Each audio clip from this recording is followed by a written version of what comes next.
E fia e whaafeloa I atu I le mai mua whaafonga mai o le tātou atunuu I le nei fo I tū lao le afiafi ma lo le soifua manuia ma le langi e mama. Manatu ia ua mai a fo I tāpua inga le atunuu e whaafitai ai le alofa o le atua o na ua mawhai o na whaai wina I le manuia le nei aso I whiau mga luenga ma lava singa ese ese. Se whaapoponga nei o le tātou Polokalame o le longo o le Tauafiafi I lona afiafi le nei o le asolulu o le aso se fuluma le iwa le nei o le masina o Aukuso lua afe luas fuluma le ono. O mawhaatasi atu ma le sunga ia Dwayne tupai ia awala tātou Polokalame o le nei afiafi talofa Dwayne ia mahalola wale soifua o le aso fu I nei lea e te whaingoa ina o le aso le tupua. E isi a. E tupua isi a le tupu isi a. Le tupu isi io e a malole soifua manvia ma le langi mai lu tātua tunu.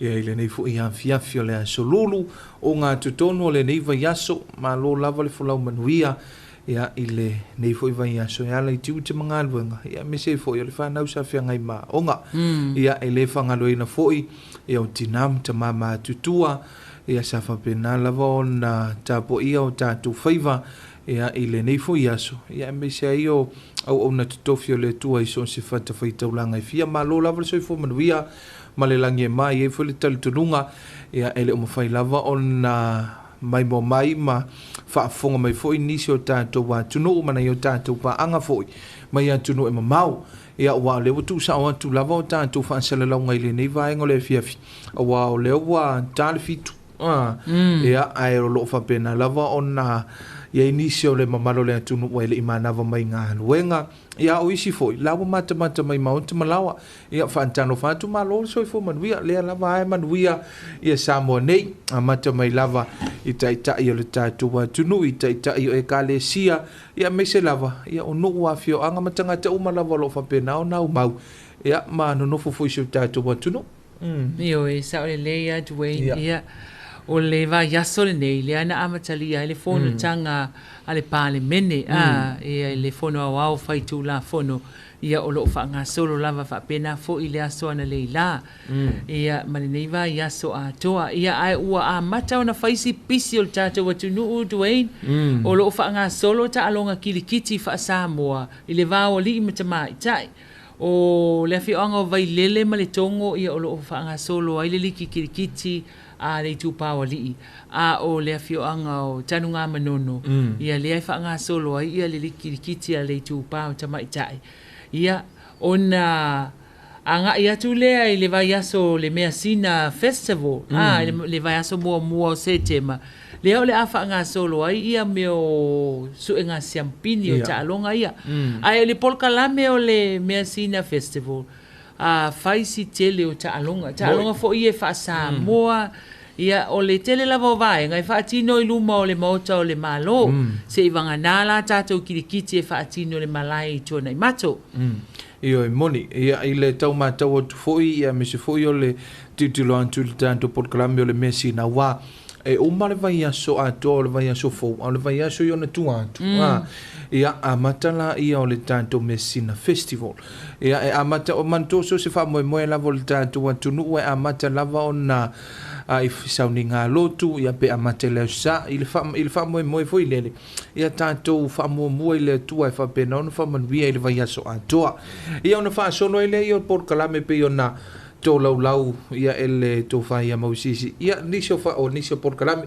ai I laua ia mautino ia o le asunga fua ia o amata whaafiafianga ia tau vanga voi ia o tau vanga maulu sa fa tau pati ia o tau vanga o pese whaaleanga nuu o ia o whaafiafianga o string band ia meso tātou whaafiafianga sui whewhilo ia wae e pe o vai aso a tolia ia o tele ana lau sila fia le tātou atunu o vai aso ia o vai aso whaafiafianga o tātou tū maanga nuu ia mese feo tātou wangai whanua ia mese lau le tū tau tāronga ai moni le ima whamaoni ia le saunoanga to whai a maui ia o se vai aso pisi ia me sei la ia e amata tu fo ia le pisi nisi o tamilusanga ia fa so solo toala ia ile vai aso le mesina e moni ia o vai aso a tola vale nei o lo fanga solo e foi tau manga o mo le fono o foi tu la fono ia e ala ia na tulafono Tauafiafi lua ia lobo felafu ai foi fina ngalo taita ia le tatou atunu ia avatu au mai foi nisio fina ngalo ia o mea la vai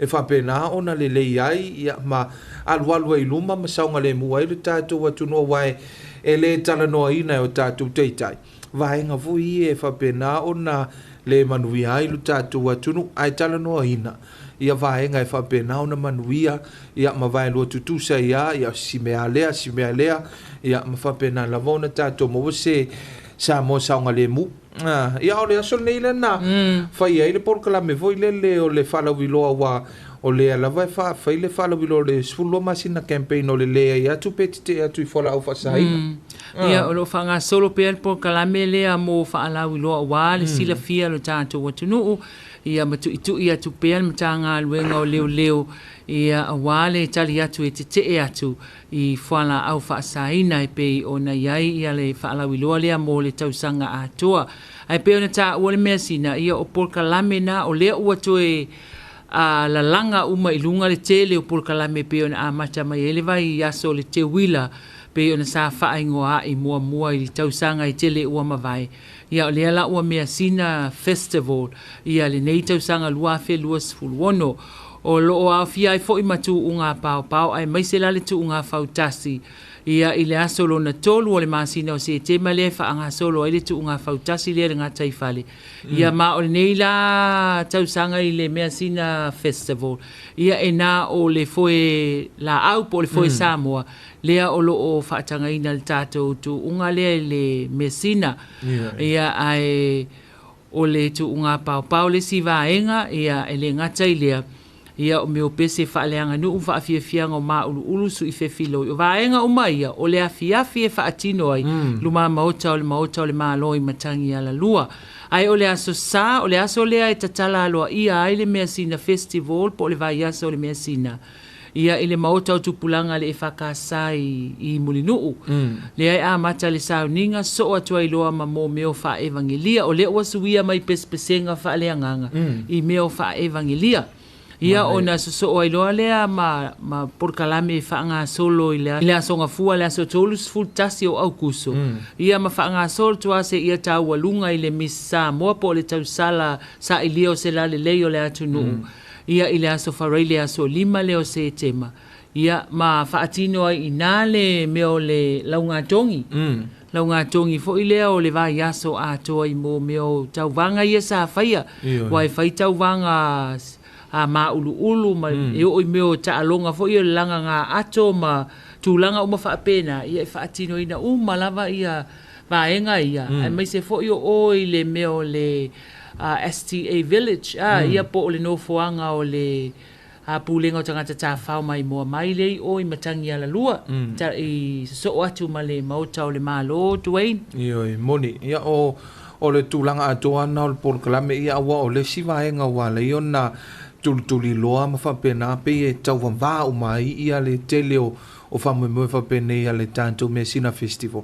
Ona foi la lea wa e whaitau ina le tau sanga le nei o le asa ili ai ia o le au whataitainga o le tuunga whautasi o le au wā mua lea na manu malo I le mea sina festival ina mo suia le ingoa wa ia si au wā whapea manu malo le si au wā le tea wila ai pei o le au wā mua lea lewa manu malo I le mea sina festival o oe lea lewa mangu malo la langanga o le ako which is le winga o oe wa e mua I mea uma ai pei o le manaia le na ia o whaamoemoe o le nei tausanga. Ia, se I tātou wa ai e foi, ia ma tātou toi tilo e foi, ia I vaenga foi sa whapena o na ia I leo langa mo le soifuanga nei o tātou wa tunu. Ia, misi foi o nei o tātou wa tua ia mo langa mau mai te sa, ia sa whapena o na suina, ia le nga sua le taitai au. Leo manui ai, ia ma whapena ai o na manuia se o tātou wa tunu. Ia I le nei foi taimi la tau ia, ia teletono. Ia le avai foi le tātou Polokalame nisio tātou whasisilanga, ia me se wheo whasalaunga, toi tonu umai le tātou Polokalame mo le nei Fiafi I le longo le Tauafiafi. Samoans are embracing the many advantages cyberspace offers, and our economy and quality of life are better for it. However, as we enjoy its benefits, we also recognize that it threatens us in a variety of ways. Everything around us is connected digitally. What you see may not always be true. Who you think you know may not always be who they appear to be. The question is, are you safe online? Every day you may come across unknown attempts to jeopardize your data, your devices, and your personal identity. Sometimes a casual peek is really snooping. Sometimes sharing information too often may result in critical private data being made public. Sometimes a lucky find can lead to bad luck. Even visiting a website can lead to unnecessary sites. Today, cybercrime causes huge problems for society, personally, financially, and even matters of national security. To avoid getting these threats, use strong passwords. Think before you click, post, and type. Make secure choices. Protect your computers. Protect your devices. Browse wisely. Protect ourselves. Be cyber safe.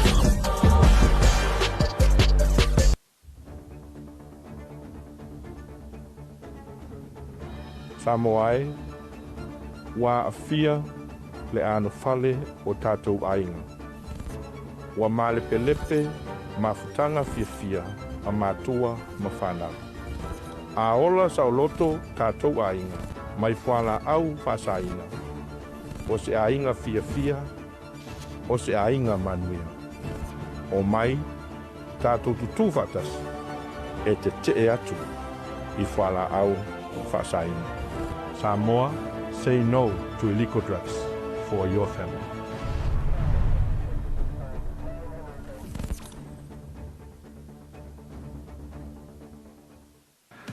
Aukuso, apa bunyi? Kau bayi Rusia. Ya? Loket fung. Hai. Kau faham ni? Kau sebab ini mah. Apa ni mai ini ni ke sok mena ke tu? Kini kau kembali kini kau malu sin loket ni. Ini sok ko dua ni sok fang. Ya baik. Ini mau open laptop. Yang apa ni kau mail ni dah kau tinggal kau TikTok.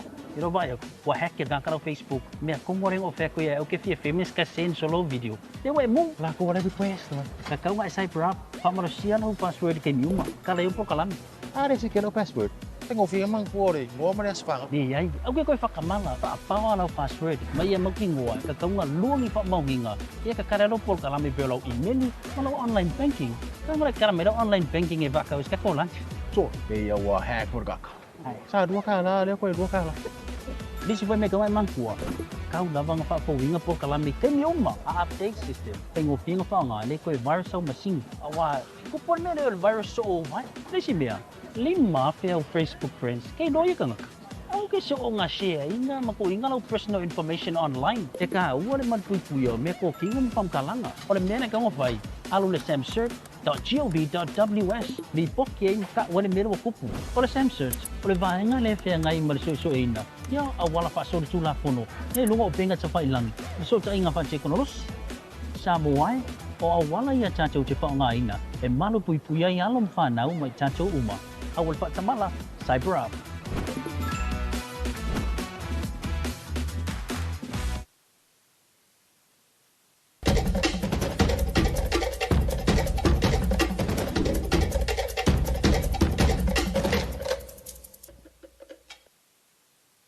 Ia ua toi taliu mai tātou Polokalame o le longo le Tauafiafi le nei afiafi o le aso lulu le aso sfulu ma le iwa le nei o le masina o Aukuso lua afe lua sfulu ma le ono ai talitonu Dwayne o le aso le nei o le aso sfulu iwa ia sa soifua mai ai le to atele o le tātou atunuu a whailana e soifua mai le aso sfulu iwa o Aukuso ia e momoli atu ia whaamanuianga le tātou Polokalame o le longo le Tauafiafi I outou waso soifua ma le whaamanatuina I lea sovi ia lea lii I loutou soifua tau ina ia alofangia lea tua whaupopo nisi tau sanga se tele mo outou I le lumanai.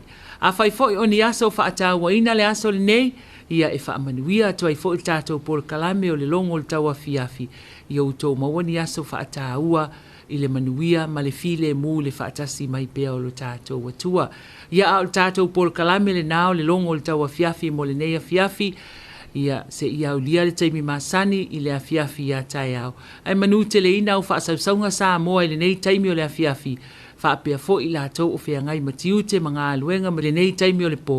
Whaamanu i atu tātou Polokalame o le longo o le Tauafiafi. Ai mo le taimi nei, whātou whāma whaasoifua atu, soifua. Soifua.